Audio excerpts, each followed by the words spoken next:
Mhm.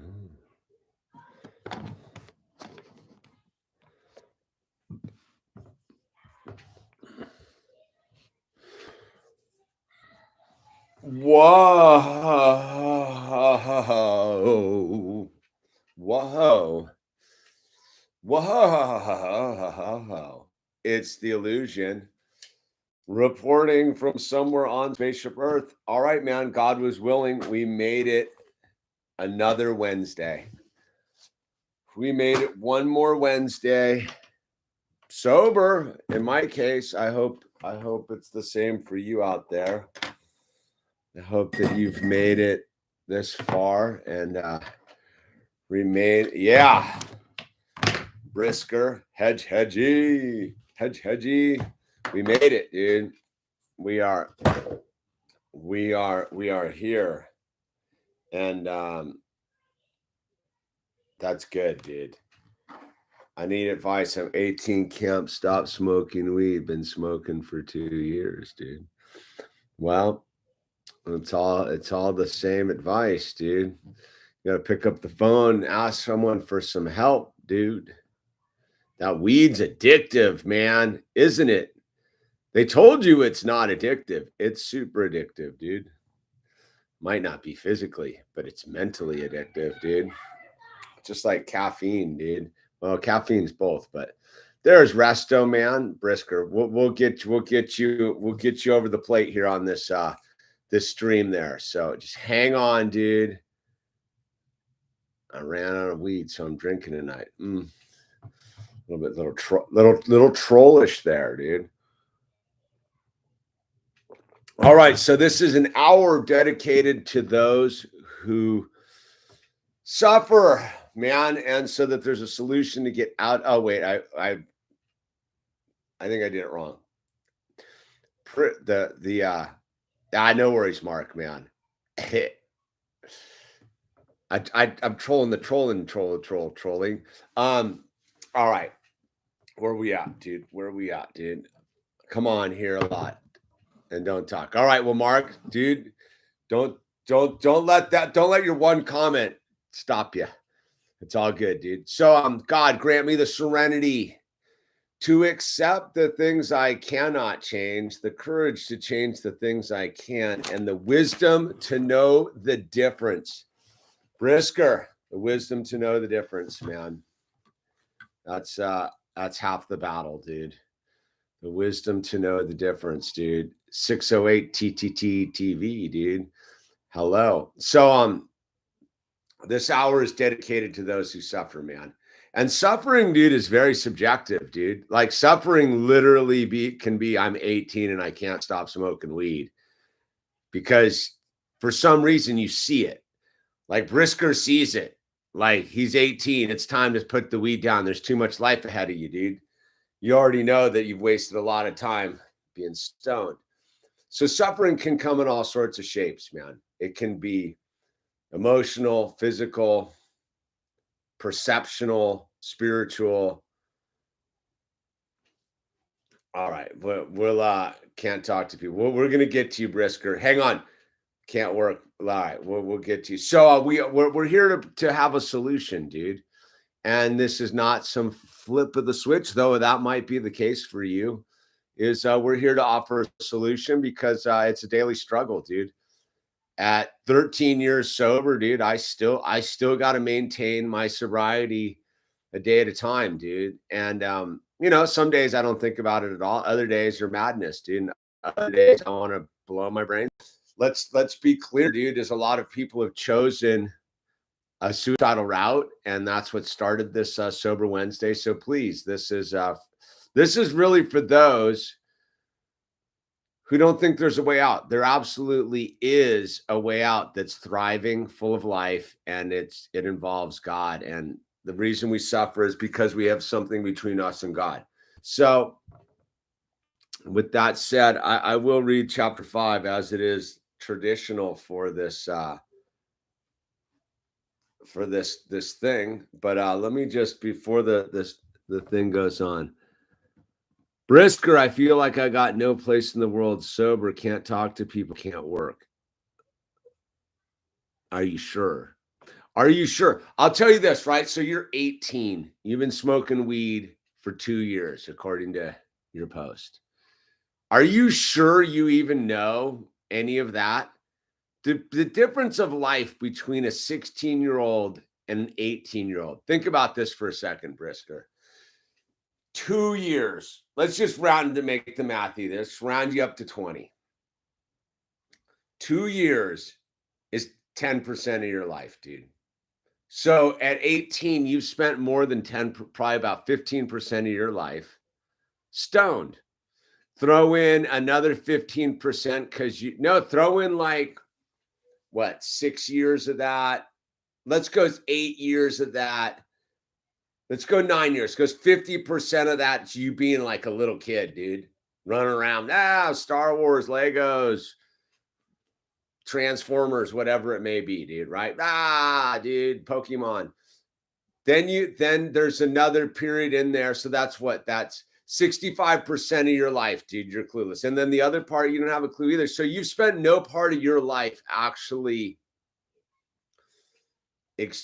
working, right? Have you ever had a job sober? How would you know, dude? Have you ever really had to talk to people as an adult? No, because you've been stoned. So when you look, they say you stop developing like emotionally mentally when you start taking the drugs. So basically, dude, Brisker, like you're still 16 emotionally and mentally and socially. So think about that for a second, dude. Like maybe it's time to like not put that I can't into it and realize you're living a can't. That the weed is the can't, dude. Anyway, good thing is your brain continues to develop until you're 25 plus. Yeah, well, if you get off the sauce, get off it now, man. Well, what happened? Let's see.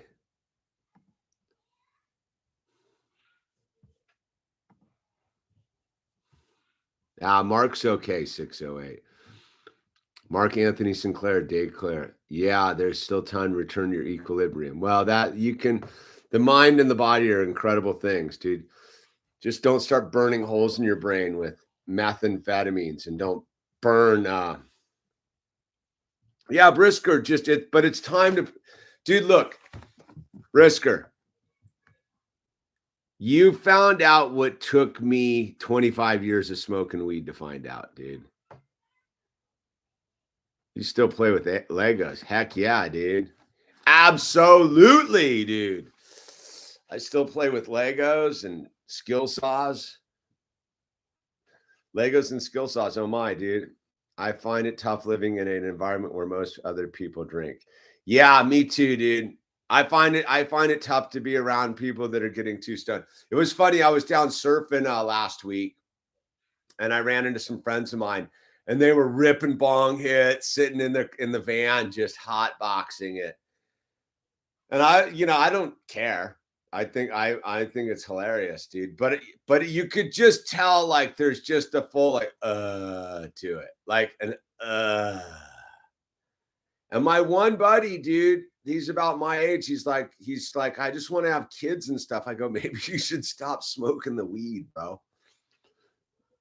Like I'm telling you, like it's an interesting.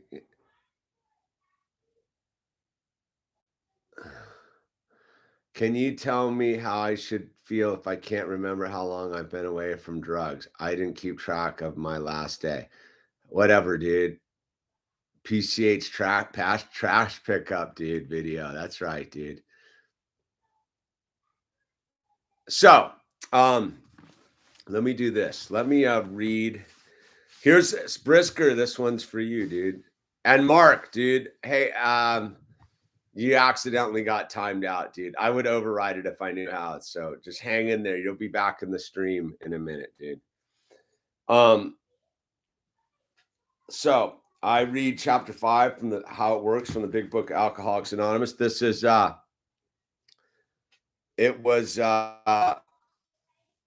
isn't an AA meeting. We're not affiliated with AA. We're not doing valuable information, dude. If you want to have a spiritual awakening, dude, it's definitely the way to do it, because it's one thing to go rolling into church and be like, oh my God, but it, like, if you're not clear physically from the mind altering substances, it's hard. It's a lot harder than it needs to be. So, I mean, I think for me personally, dude, I could have never gotten sober through the church or a religion or a spiritual practice or any of that. The only way that I was able to get sober was I blew out my gaskets on drugs and alcohol to the point they didn't work anymore, dude. And you don't have to do that. You don't have to blow yourself out, dude.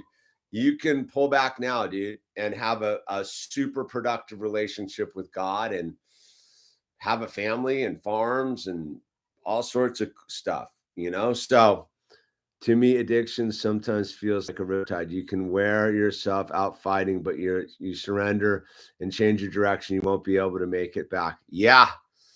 I got what you're saying, Aaron. Like, yeah, you got it. You got to swim sideways sometimes, dude. You got to relax with it, dude. Now, looking at your PNW art on the wall. Oh, epic, dude.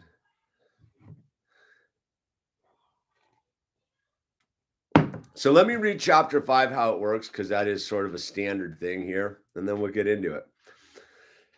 Chapter 5, how it works. Rarely have we seen a person fail who has thoroughly followed our path. Those who do not recover are people who cannot or will not completely give themselves to the simple program. Usually men and women who are constitutionally incapable of being honest with themselves. There are such unfortunates. They are not at fault. They seem to have been born that way. They are naturally incapable of grasping and developing a manner of living which demands rigorous honesty. Their chances are less than average. There are those, too, who suffer from grave emotional and mental disorders, but many of them do recover if they have the capacity to be honest.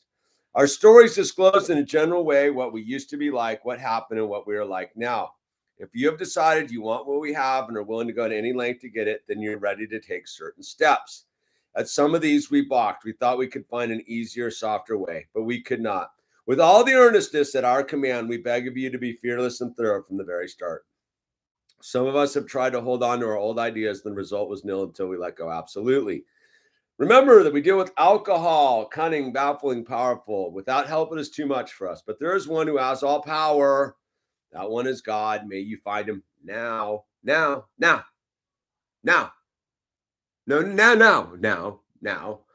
Half measures availed us nothing. We stood at the turning point. We asked his protection and care with complete abandon. Here are the steps we took, which are suggested as a program of recovery. Brisker. 1, we admitted we were powerless over alcohol, marijuana, pizza, relationships, drama, whatever that it is, and that our lives had become unmanageable. 2, came to believe that power greater than ourselves could restore us to sanity. 3, made a decision to turn our will and our lives over to the care of God as we understood him. 4, made a searching and fearless moral inventory of ourselves. 5, admitted to God, to ourselves, and to another human being the exact nature of our wrongs. 6, we're entirely ready to have God remove all these defects of character. 7, humbly asked him to remove our shortcomings. 8, made a list of all persons we had harmed and became willing to make amends to them all. 9, made direct amends to such people wherever possible, except when to do so would injure them or others. 10, continued to take personal inventory, and when we were wrong, promptly admitted it. 10, continued to take personal inventory, and when we were wrong, we promptly admitted it. 10, continued to take personal inventory, and when we were wrong, we promptly admitted it. 11, sought through prayer and meditation to improve our conscious contact with God as we understood him, praying only for his knowledge of his will for us and the power to carry that out. 12, having had a spiritual awakening. As a result of these steps, we tried to carry this message to alcoholics and practice these principles in all of our affairs. Many of us exclaimed, "What in order? I can't go through with it." Do not be discouraged. No one among us has been able to maintain anything like perfect adherence to these principles. We are not saints. The point is that we're willing to grow along spiritual lines. The principles we have set down are guides to progress. We claim spiritual progress rather than spiritual perfection. Our description of the alcoholic, the chapter of the agnostic, and our personal adventures before and after make clear 3 pertinent ideas. A, that we're alcoholic and could not manage of our own lives. B, that probably no human power could have relieved our alcoholism. And C, that God could and would if he were sought.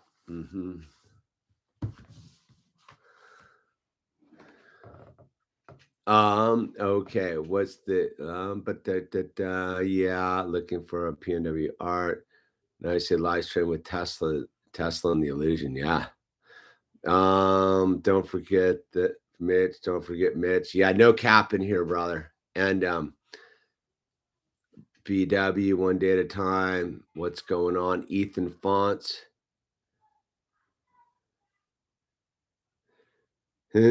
Anthony, and I like your polo, dude. Dang 10, man. So where are we, dude? Where are we? So where are we? Winnipeg in the house. Aaron, you, dude. We are lost. It is true. We are lost. But we can be found if we admit we're lost. It was funny, I was out hiking around with Owl. It's like a month ago back, and I was hiking around with Sheboygan in the house, dude. Get your Sheboygan on, dude. Paddle out, dude. I was walking around with Owl out in the back over here across the way, and it's basically like juniper trees, and it's like that flat stuff. We were just walking up some drainage, but there was like the flat bottom part of the drainage. You know, Al's a little dude, and he's running around doing his thing, and I was like, all right, man, like, if you ever, I was talking to him, I go, this is one of the serious things I need to talk to you about. Like, if you're ever lost, you need to stop when you realize you're lost. Don't keep moving around. And he's like, why? And I go, so we can find you. And he's like, but I go, dude, that's the point, is most people get lost and then move right out of the way of their rescuers, dude. So if you ever get lost, get stationary, hug a tree, dude. And I think it applies to like sobriety and everything else. Sometimes when you get lost doing whatever it is, getting loaded, living your life, driving down the street, you just need to stop and wait for a minute, dude. Wait for God, wait for someone else, wait for an answer, wait, just like pause when agitated, right? And that's not an easy thing to do, dude. That is really not an easy thing to do, because you want to solve the problem, man. And this problem, addiction, isn't solvable without God. I mean, you can get a temporary reprieve. You can get a reprieve for a long-term reprieve. But it's not the drugs and the alcohol that's the problem. This goes back to brisket, dude. It's a spiritual condition, dude. The problem isn't the drugs. The problem isn't what you're putting into your system. It's why you're putting it in your system, dude. You get what I'm saying? Like, your average person doesn't need the drama of whatever it is, right? Like, they don't need to get loaded. They don't need to eat a bunch of extra food. They don't need to like go pick fights. They don't need to like sleep with weird people. Just go about their life, man, because they're centered, dude. And so that's kind of the gig, dude. Yeah, drug and alcohol is the symptom of the problem, is simply a behavioral issue. I wouldn't say it's simply a behavioral issue, dude. That's short circuiting a little bit, dude. It's not remembering to turn off the lights when you leave a room, dude. You know, like that's not what drugs and alcohol are. That's not what addiction is. If you could remember to turn the lights on and off, dude, when you left a room, you would you wouldn't have addiction. You have to understand it's a spiritual malady, dude. It's an allergic reaction. Like I don't think that really people quite understand because they haven't really thought about it. But drugs and alcohol are poison, dude. Right? Like alcohol is a poison. Most drugs are a poison, and your body is reacting to the poison in one of two ways: it rejects it or it wants more. Because it does something for it. So that it's a behavioral issue, I think that's a dangerous plight because that is an addiction. Addiction is it's a mental obsession too, dude. It's that you could argue that the mental obsession's behavioral, but try not having a mental obsession, dude. When you've got a mental obsession, you've got a mental obsession. And the reason you have a mental obsession is because you need something to replace it that you can obsess about, dude. You can obsess about God, sobriety, being positive. You know what I mean? Is like the obsession just switches, dude, like to something that's not going to harm you into look, it's this. You have a spiritual malady, dude. You're obsessed with the temporary solution to that spiritual malady, which is the addictive nature of the substance you're using to solve the spiritual malady, because you can't solve the spiritual malady because the spiritual malady isn't solvable, dude. It is acceptable, man. You can accept the reality, dude. Like, again, we admitted we were powerless over alcohol, cookies, relationships, sex, drugs, rock and roll, right? That our lives had become unmanageable, dude. Nowhere in there are we trying to deny the truth that we don't have any ability to control this thing, dude. We don't.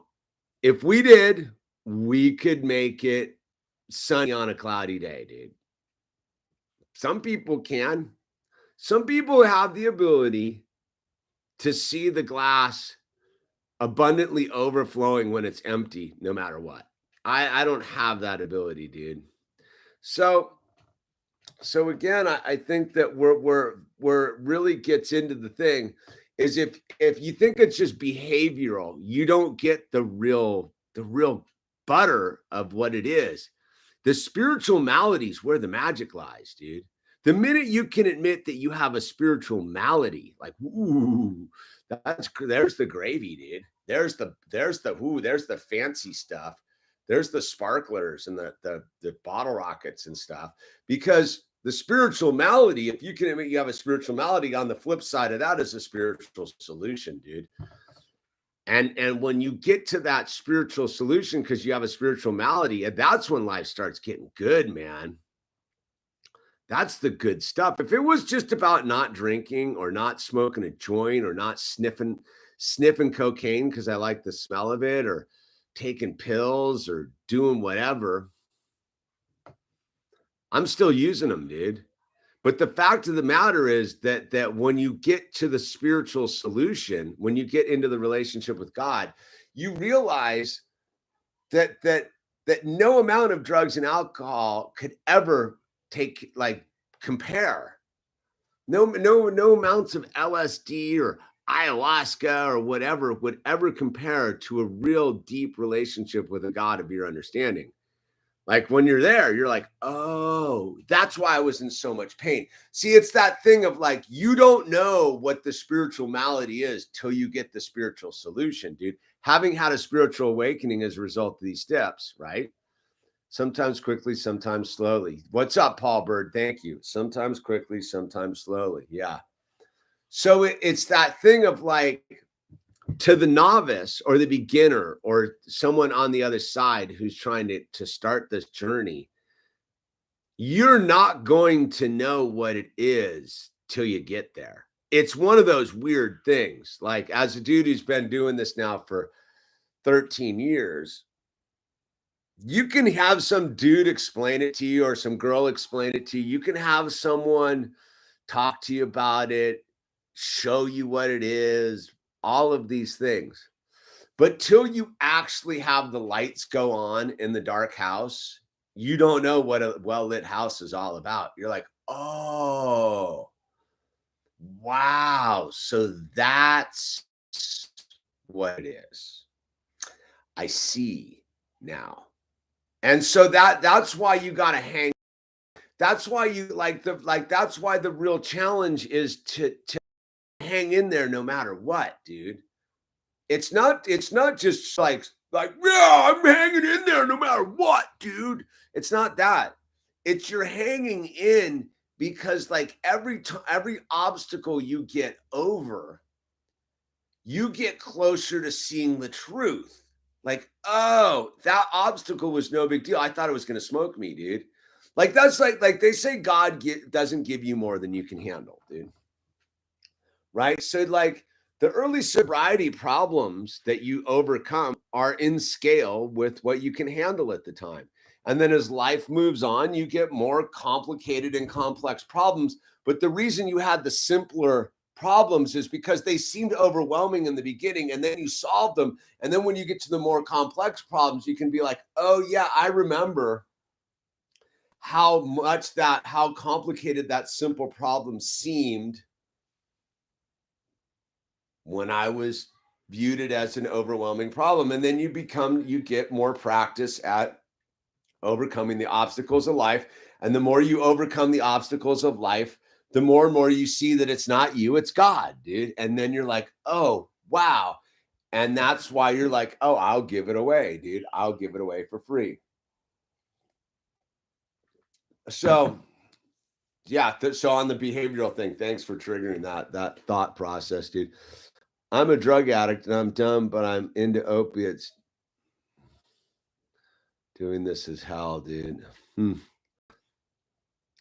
I don't know, like it's all if a day at a time doesn't work, you can go do an hour at a time. Yeah, you can do a minute at a time, dude. Yeah, just a minute at a time, dude. It's all right now. There's one who has all power. That one is God right now, dude. Yeah, I think that it's again is I don't know how people get sober by themselves, dude. I don't know how you do it, dude. All I know is if you get sober with a group of people and you want to get loaded, stop hanging out with those people that you got sober with, and you'll probably get loaded, dude. Like again, is life's a team sport, man. Sobriety's a team sport. You're not, I don't know how you get sober by. I don't know what that is, dude. I have no idea how you could possibly get sober, have a spiritual awakening by yourself. Clueless, dude. I don't know. It seems like foolish to me, but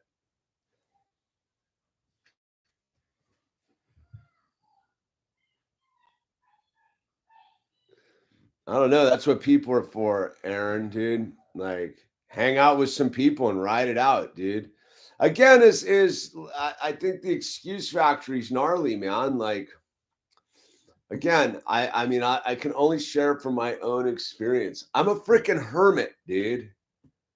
I'm an isolationist by my very nature. I live up in the middle of nowhere in a small town, and then outside of that small town, and then down the long driveway from the thing. Like, I don't want to hang out and I don't need people, but that's a lie because I want to have a relationship with God, and God communicates through people, dude. Like, you get the rub here is the whole gig is people, and getting sober is about people. It's not about you.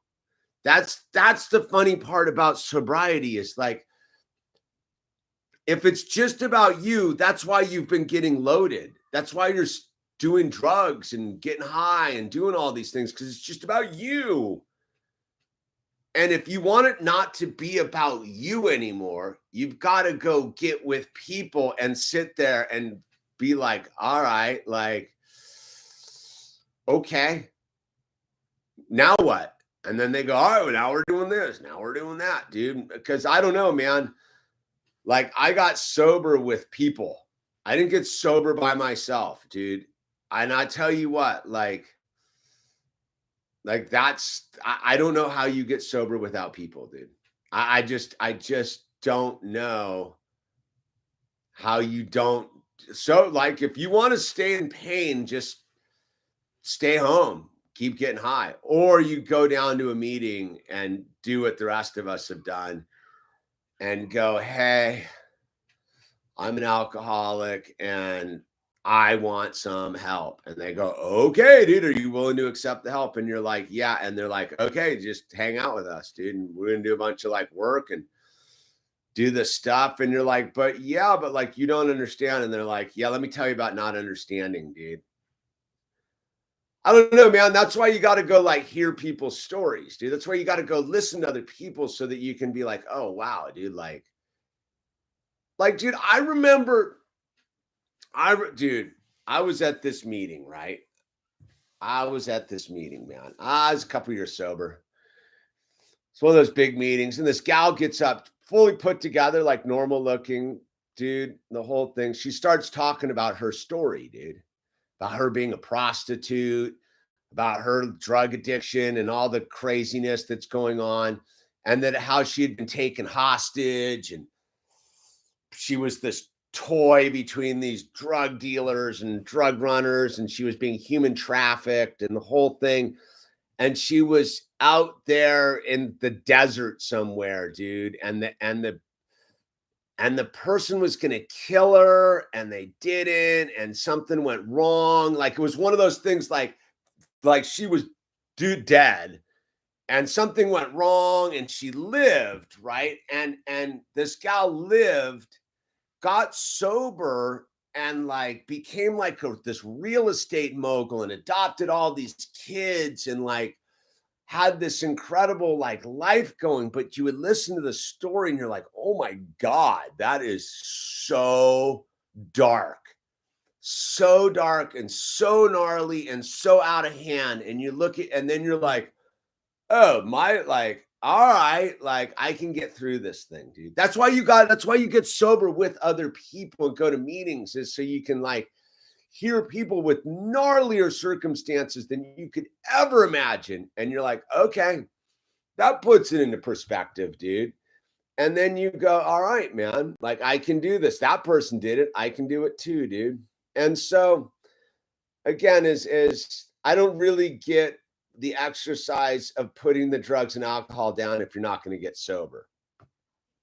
Big difference. Like I just can't say anything except putting down drugs and alcohol, abstaining from drugs and alcohol is not sobriety, dude.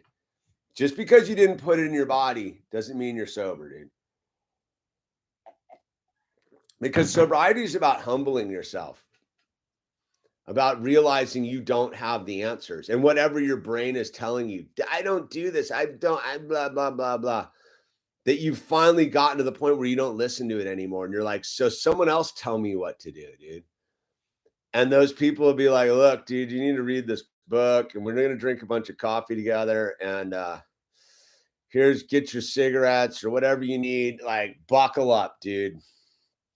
And you buckle up, dude. And then you go on this ride, man. And so, that's what it's all about, dude. Like, look, I mean, I couldn't have done it without those punker kids, dude. I couldn't have done it without those punker kids, man. And so, that's really, really what it comes down to, dude. I was getting sober at 40, hanging out with 17-year-old junkies, dude. But that was the gift, man. I look back on my early sobriety, as brutal as it was, and I'm like, oh my God, that was fantastic, dude. What an adventure that was. Because I was just raw energy, man. Just this pure again. Like you're like in year 2 and 3 is purity, man. There's something pure about it. Because you don't know where you're heading. You don't have any answers. You don't know where you're going. It just kind of sucks. But you're so far into the thing. You're like, all right, F it, dude. What are we doing? Okay, and that's that's when like YouTube happened. That's when all sorts of stuff started to happen. And that's the magic is the like the lameness of it all. I know it sounds paradoxical, but the crappy part in year 2 and 3 of not knowing, being so like year 2 and 3 is this. It is like you've left the harbor, like you've rowed out of the harbor and you've gone over the if you believe in the round theory, you've gone over the horizon, dude. And you can no longer is like you're out there and you know that you can't possibly I'm gonna drown out here. And you just keep rowing, dude. You just keep rowing in the storms. It's just like the Truman Show with the storm comes and increase the waves. And you just keep rowing. And then you get into year 4 and 5 when like life starts to kick back in again. And you're like, oh my God, dude, I paddled through that. Whoa. And then, dude, things happen. Year 8, you go crazy. You realize your depression. Your wife wants to leave. Your house burns down. Madness, dude. You get through that. And the next thing you know, dude, you got the coofs and the shutdowns and the madness and children and all of that, dude. And you get through that. And next thing you know, you're sitting in some farm up in the middle of the Southern Sierras, like, huh? Like, how did I get here? It really is like that Talking Head song, dude. How did I get here, dude?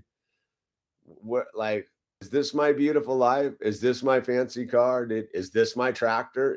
Are these my goats? Like, oh, dude, did I just, all of a sudden your life's in this weird place and you're like, wait a minute. I remember year 2 and 3, dude. I had no idea this was where I was heading. Like, that's the magic, dude. Year 2 and 3, dude, because by then you're pretty sober, dude. You've done the work.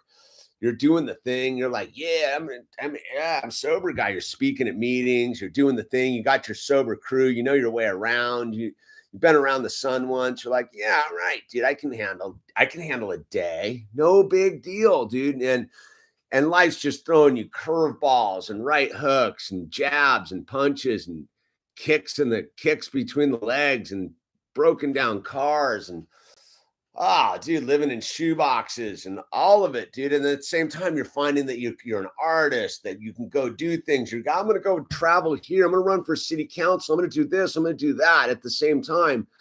And there's just this magic of you have no idea what you're doing. Because now I look back on it, like it's like you go look back on my YouTube, like years 2 and 3 sober YouTube. Dude, that's the real deal, dude. That's the golden era, dude. That's when I had no idea where I'm coming, what I'm doing, clueless. I'm fully dependent upon human beings, like all these crazy human beings. Like, all right, dude, like what are we doing, dude? Oh, you're gonna go do this, you're gonna go do that, dude. And you get through it. Like, it'll never be that magical again. I mean, it's magical in its own different kind of way, dude. Like, it's like sitting here with the solar guy. He's a dude who's one of us, right? Like, you find that out, you're talking to him, like you're sitting out there drinking tea, like we were today, like two sober dudes out in the middle of Southern Sierras, dude, talking solar, dude.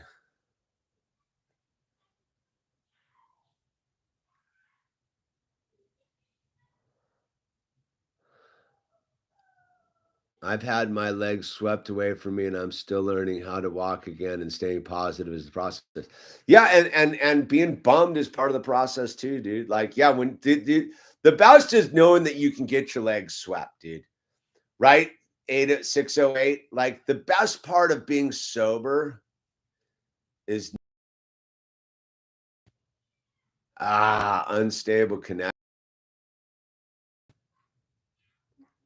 Is that what's going on? Are we losing connectivity? The perfection is in the imperfection. That's right, dude. Looks like we're back. Oh, we've lost that. That's why. So we're not even doing this, are we, dude? Let me see what's going on. Dude, we're on like, so this is a podcast stream. Like the podcast is flowing, dude. Why is it doing that, dude? Let me see. How bad was it, dude? Was that the, that's disappointing, dude. It warbled out, dude. How much warbled is it? It wasn't that bad. All right, whatever, man. I do see, dude.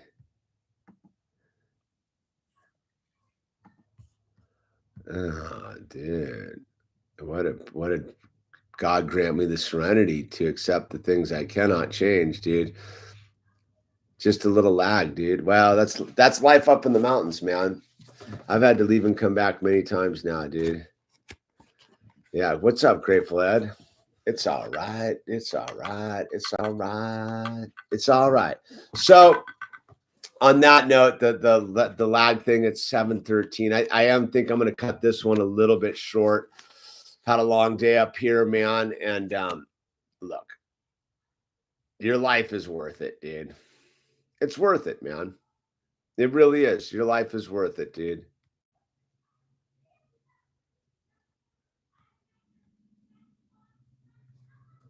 You know? So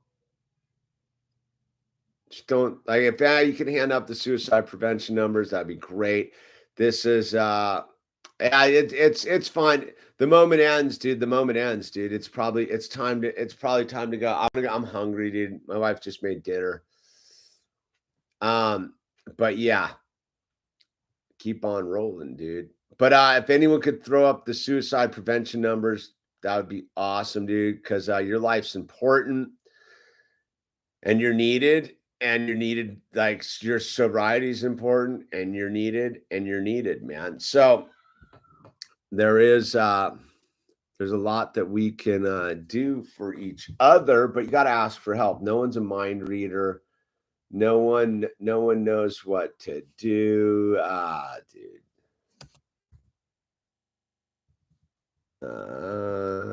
Suicide hotlines, dude. All right. 988 is the 3-digit suicide hotline number, dude. If you're out there, call 988. That is the suicide prevention number, dude. And that will there's someone there who will help you, dude. And it's suicide. Look, you can just, there's so many of them, dude. I just pulled up suicide prevention. There's like there's county level ones. 988, dude. 988, dude. That's your lifeline. Don't do yourself in, dude. Canada, 1-833-456-4566. 1-833-456-4566. That's the Canadian suicide prevention number, dude. Go for the freaking hike in a park sober is rad. Pick one and then get a 10-minute hike in. Yeah, totally, dude. Just go get some fresh air, man. Whatever your problem is, it's not worth a permanent solution, dude. So please take care of yourself and let's take care of each other. And with that said, God, grant me the serenity to accept the things I cannot change, the courage to change the things I can, and the wisdom to know the difference, dude. Thanks for being here, man. I can't do it by myself, dude. So with that said, use the name tags, be kind to each other, use the suicide prevention numbers, and wherever you are in the Western world, you can type in Central Office AA, and a plethora of help will be available for you to get sober and get over whatever is blocking your relationship with God. With that said, good night. God bless.